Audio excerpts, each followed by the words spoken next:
In our last episode, we built up this part of the starter factory, and we worked on a heap of items, starting from the iron plates here, as well as these rods and reinforced iron plates. On top of that, we built this little foundry and the motor factory next to it, albeit it's not quite working yet. And the reason for that is we haven't done the copper sheets yet, we've only done the copper ingots. That's one thing that we need to do, but before that, our biggest problem that we need to resolve is our power. So as you can see here, our consumption is only 2,300. Everything is shut off at the moment. Our capacity, our total capacity is around the 3,500 mark. And our max consumption is 5,377. So before we finish the motor factory, we need to sort out power. And as update 6 has now come to early access, not just experimental, and we've got a few more build pieces to play around with, we're going to be building with them as well. Let's head over to the Spire Coast. Here, seeing as we already have a little fuel plant up and running, we're actually just going to extend the generators. It's actually pretty simple because we've already got everything that we need for it. So we can place 4 generators down, and with a little bit of luck, these will all line up perfectly. And then after this, we just need to connect the generators up to the network. Voila! That is what I'm talking about, getting all of these up and running. As you can see, that has definitely helped bringing our production up to 4,200 megawatts. Not bad at all, but far from what we need. So we're going to work on a massive oil generator setup today, which will harvest all of the rest of the crude oil in this area and bring it to one spot to be produced into fuel. And it is this spot here that we shall be using. I have been having such fun with these new buildables. You can see we're actually using the new what are these? These inner corner extensions to create funnel sections for refineries. If we go up there, you can see that we're also clipping the same foundation pieces with some glass roofing through the refineries, which gives it this really cool little look.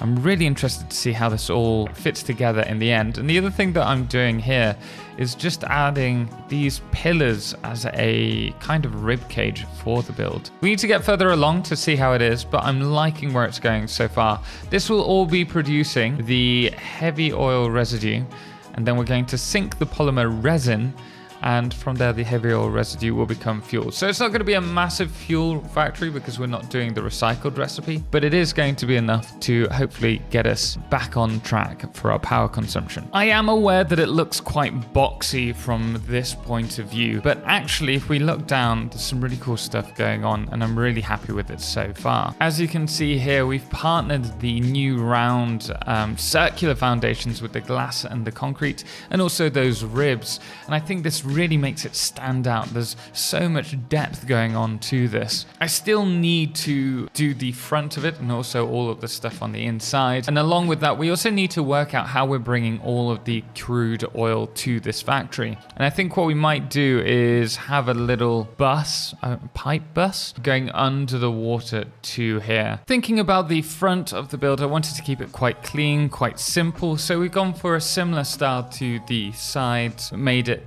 more focusing in on the entrance rather than the whole wall. Also, another thing that I wanted to do to break up the boxy look of it is to add a little bit of a lower level just slightly above the water that we could use to border it and make it more curvy, I guess. The problem is they're all looking very circular at the moment, and I want it more of a wavy feel rather than just a circle. Whilst we're still doing all of this and filling it all out, I thought it would be good to show off kind of my approach to the underwater piping. So we're going to use the same system as we used before on the build over there. My plan is to run a walkway through the center of these, and then every, I don't know, 5 or so of these, we're going to create a little buoy. I mean, concrete buoy. And we're going to bring the water up again, the crude oil, like so. And we're going to connect these up with the pipes opposite us. And we're going to run this all the way to the crude oil. The only problem is that it's not 100% efficient. Sometimes the oil gets stuck, so we're going to have to be careful with that. But for now, I think this will look pretty cool. And here we are. I'm really happy with how that pipeline looks. I mean, really happy. This just looks so clean. And obviously this is going to be taking all of the crude oil back to there. From there, it's going to turn that oil into heavy oil residue. And then we need to work on a new plant a little bit further along. I tried connecting this whole line with power lines, and then it just occurred to me that we can daisy chain with the lamps. So I thought, you know what, that's going to be better for us. Providing it doesn't cause us frame issues later on. As you can see here, all the crude oil is coming in. And here we have our working factory with all of the polymer resin, which isn't moving because currently all the pipes are full, being sunk in here. The reason why it's not moving is because we're not producing anything with the heavy oil residue. That's what we're about to do over there. This is just the start of the fuel refinery. So these are going to be all placed down. I think we can double this up, and they're all going to be producing fuel, which is then going to go on to the fuel generator setup, which is going to be the exciting thing. These are all of the heavy oil residue refineries ready to produce the fuel. And then you can see that we've also done, I mean, it's a weird shot. We're going to leave this section open and just walk into here.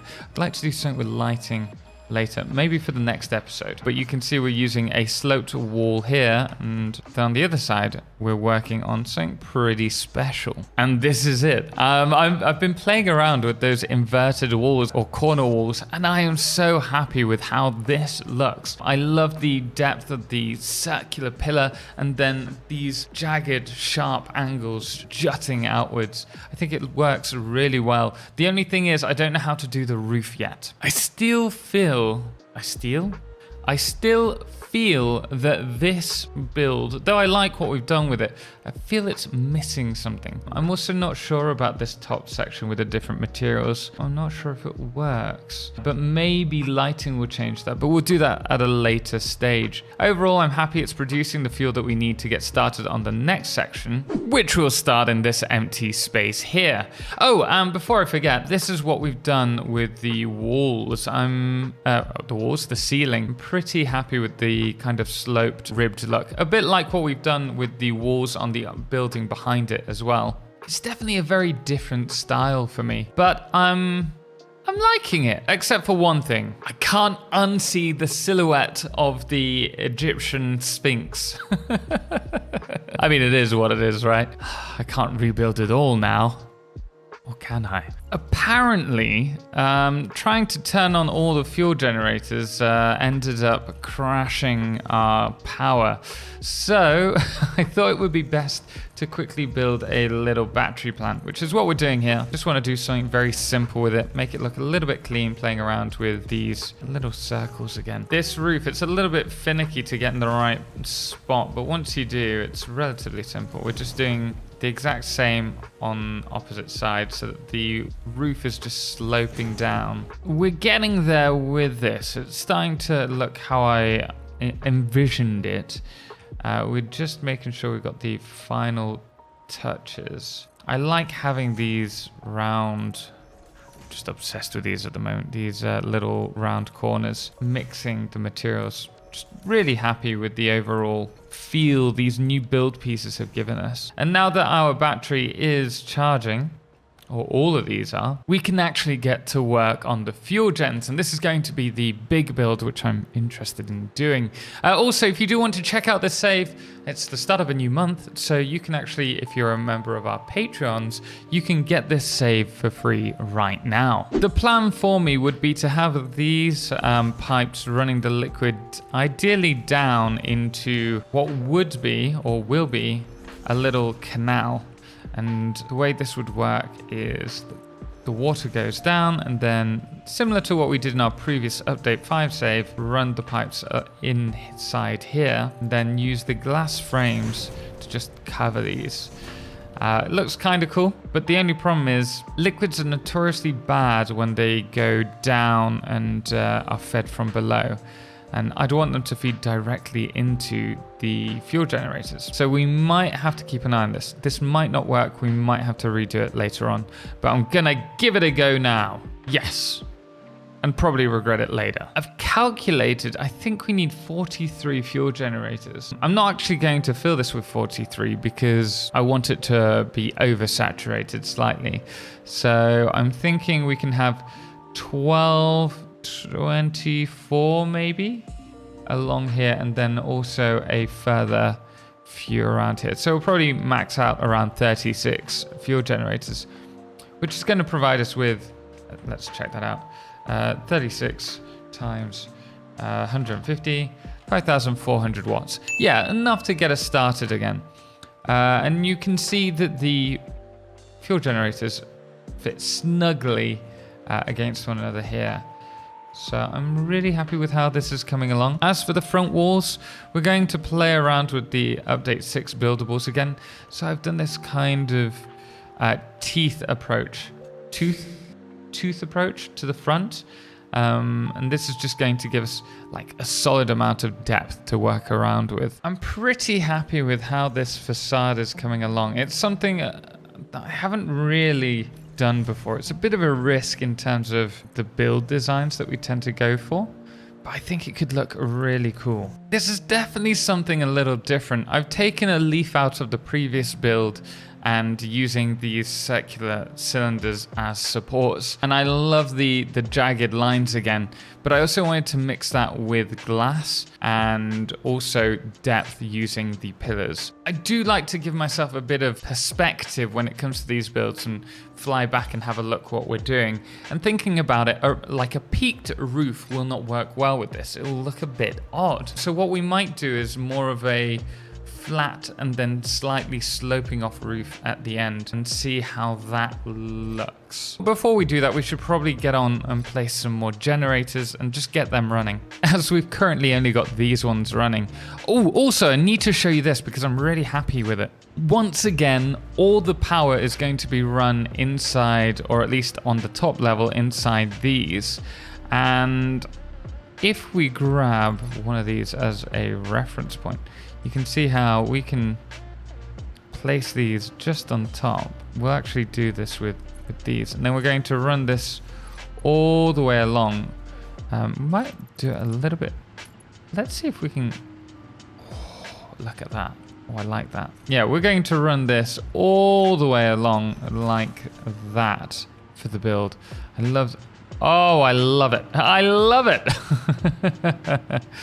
The next thing that we need to do is actually keep working on all of this, because not everything is wired up and we have another layer of generators to do. But I did want to show you that it's just placing walls on top of a horizontal pillar and then placing the double power outlets in between. This is starting to come along. I would like to do some more detailing for the floor areas, but at the moment we are working on the roof design that I mentioned.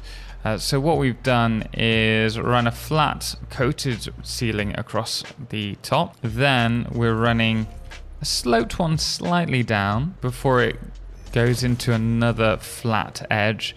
And then on the end, I'm trying to think whether we keep it just as is, like a little lip around it, or rather than going straight out like this, just doing this tiny little slope here, which will be like a lower lip on that side. Yeah, let's have a look how it looks from the outside. Okay, so I'm actually feeling really confident about this. I'm surprised, but I really like it. Let me know what you guys think in the comments below. And again, if you do want to check out this build, you can by supporting on Patreon. My saves are available on there, so you can run around and see how I've done everything. Right now, everything is working perfectly, but I have this bad feeling that because we are using, let's just jump down, because we're using the under pipe like feeding, that it's not going to last forever. I still need to connect these up, but providing all of these are running, we should be good. These really cool underwater pipes did not last long. Yeah, I've had to replace them, unfortunately. These are now working much more solidly as required. As you can see, all of this is running. I've still yet to do the next section. We've just run this all the way along, but I need to replace these and connect them. These just weren't running. pretty much. And then these weren't either. And I was doing the maths, and we were receiving enough fuel. They just weren't receiving the fuel quick enough. So I'm going to hope that that was just a underfloor piping problem, and work with what we've got now. So if you don't mind me, I'm going to get back to doing this, and hopefully it'll work the next time you see it. I'm going to let you in on a little secret.